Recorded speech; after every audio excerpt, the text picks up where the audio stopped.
In the case of the United States versus Tasha St Patrick, are both sides ready?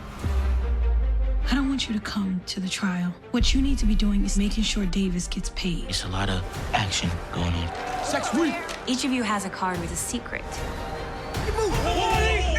Have you heard from Kane? She's been pushing me out. Guess who's next? What did you say to him?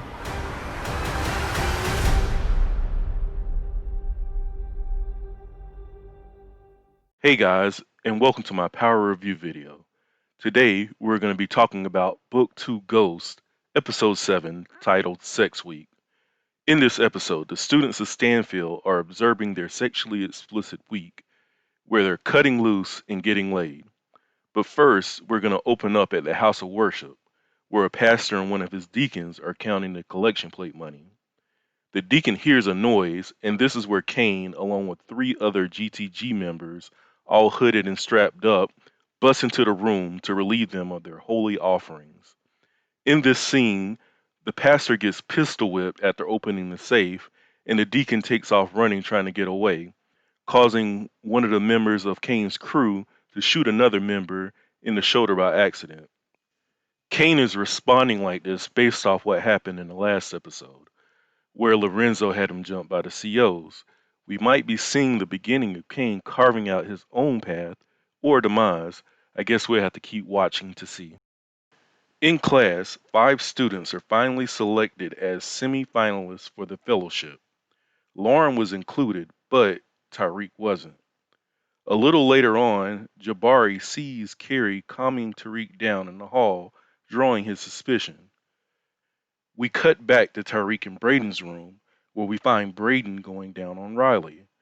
Tariq walks in while they're still in bed and immediately expresses his disgust with Riley being in the room again. Back to Monet and the Tejadas. Monet has a drop coming and no one knows Kane's location. Diana has a good idea she knows where Kane is and goes to speak with him. Monet calls Lorenzo to find out what was said to Kane because he hasn't been home for 3 days. Diana finds Kane laying low with a female and tries to convince Kane to watch Monet's back at the drop.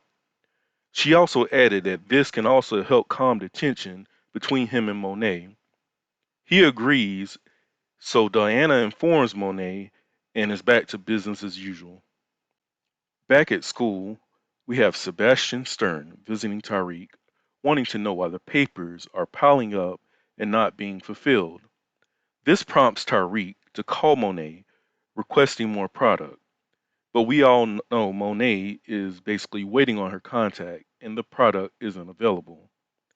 A little later on, Tariq's getting pending order alerts when Trace comes in the room.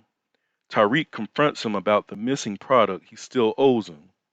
So Trace threatens Tariq, saying he'll go to the cops if he doesn't leave his brother out of his mess. He also mentions that he saw him with Riley at the night of Tariq's birthday party. Back in Saxe's office, we have a discussion between Saxe and McLean, strategizing on how to vindicate Tasha and set Tariq up. Saxe wants to go with Paz Valdez, Angela's sister, on the stand. At trial, Steven Ott told Saxe he'll be watching him more closely after what happened to his last witness, 2-Bit, from the last episode. This caused Saxe to switch it up on McLean in their plan, where he had to go in on Paz while she was on the stand. Saxe later gets confronted by McLean, where Saxe explains the situation and advises the comeback is to put Effany Turner on the stand to bring out Tariq. You will remember her as one of Tasha's workers back when Tasha ran the daycare. At the end of the episode, Tasha was visited by Paz, trying to make sense of everything that went on in trial. Coming to the conclusion that Tasha knows who kills Ghost, she advises Tasha to let it out, but we all know that that's not possible. At Professor Carey's apartment, we have Carey and Zeke in their second sex scene. Zeke wants her to meet his aunt Monet, but she wants to keep their relationship under wraps. While Zeke is in the shower, Jabari shows up unannounced and notices her TV on playing sports highlights and a student's report folder with condoms on the table behind her. Jabari, upset, thinking it was Tariq, rips up Tariq's original secret message from class and gives him a new one with the message letting him know that he knows Tariq is the one sleeping with Professor Carey. Jabari later texts Tariq to meet him in his office about a second chance of getting back into the fellowship program by writing an essay about a love interest. But we all know this is his way of getting Tariq to write his second novel for him. And now to the climax of the episode. Kane was picked up by the PD because he was made at the robbery from earlier. Monet is preparing for the drop, but now Kane is unavailable to show up. Kane was given a phone, but he was unable to reach anyone at home to let them know his status, so he ends up calling Officer Ramirez. Diana calls Tariq with the intentions of having him there to back up Monet if necessary.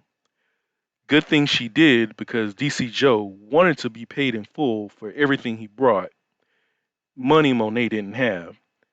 Things got very heated and DC Joe was about to slice her up, causing commotion. Tariq and Di heard the noise, which made Tariq run up the stairs, distracting DC Joe just enough, giving Monet a chance to get her shot off. With still no Kane, Tariq and Dru were tasked with getting rid of the body of DC Joe themselves. Officer Ramirez gives Kane an alibi to get him out. Kane explains to him that Monet is changing it up and Tariq is in, and they're getting pushed out. He also asks Ramirez if there is anything he wanted to do about it. Later, they both show up at Monet, and Officer Ramirez was able to confirm that she is now working with Tariq. And I think this is where it spins off to the preview of the next episode, where Tariq was shown calling Tasha to let her know that someone was trying to kill him. In this episode, there was very little contact between Tariq and his mom, other than Tasha advising him not to come to her trial hearings anymore. Well, that does it for my first review video on Power Book 2 Ghost Episode 7. I hope everyone liked my video, and if you did, make sure you like, share, and subscribe. Also, hit the notification button so you'll be alerted when I drop a new review video. Again, thanks for watching. Peace.